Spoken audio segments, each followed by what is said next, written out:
En el video de hoy vamos a ver unos aspectos generales de la lengua misquita, unas cosas sencillas. En este caso van a ser los posesivos, el artículo y un pequeño vocabulario, los colores para este caso. Los posesivos en la lengua misquita son ki, kam, ka, que son en español, ¿no?, los equivalentes para mío, tuyo, de él, de ella. Pero en la lengua misquita, ki, kam, ka, que son los posesivos, se van a posponer a la palabra y, aparte de posponerse, se tienen que utilizar como sufijos.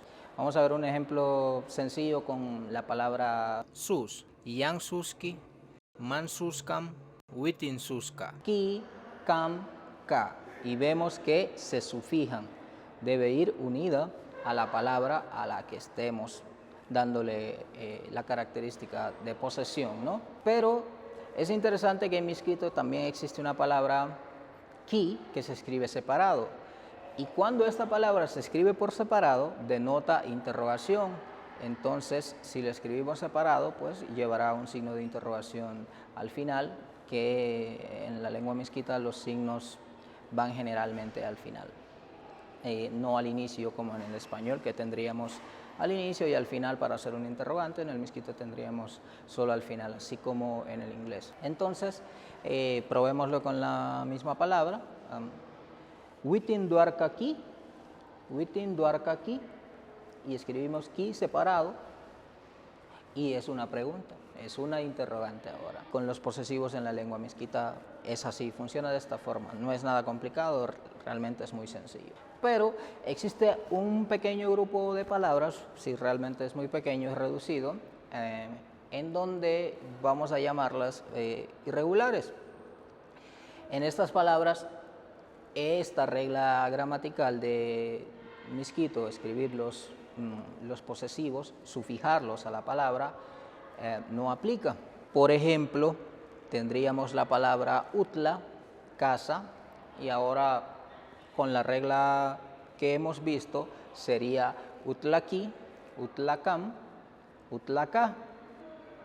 Entonces, como estas las tenemos en las categorías, llamémosle irregulares, no van a funcionar de esta forma, van a tener una estructura diferente. Para el caso sería entonces weitla, wampla, watla. Yan weitla, manwampla, witinwatla.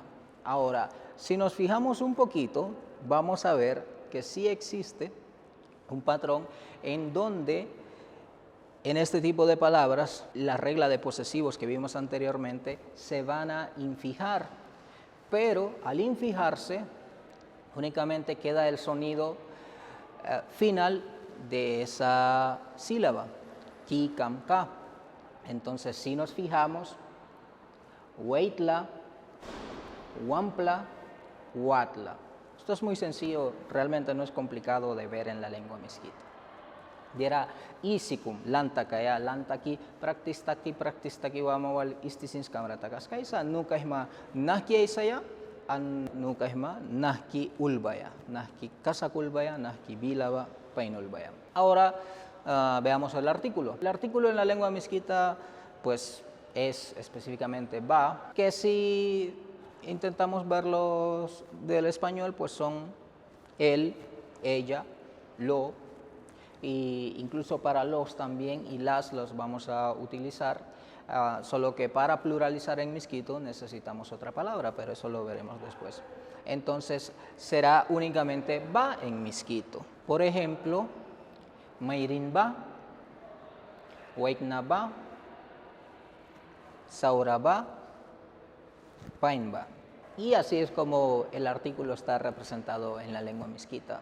Aunque en la lengua misquita el morfema ba a veces suele presentarse no solamente como artículo.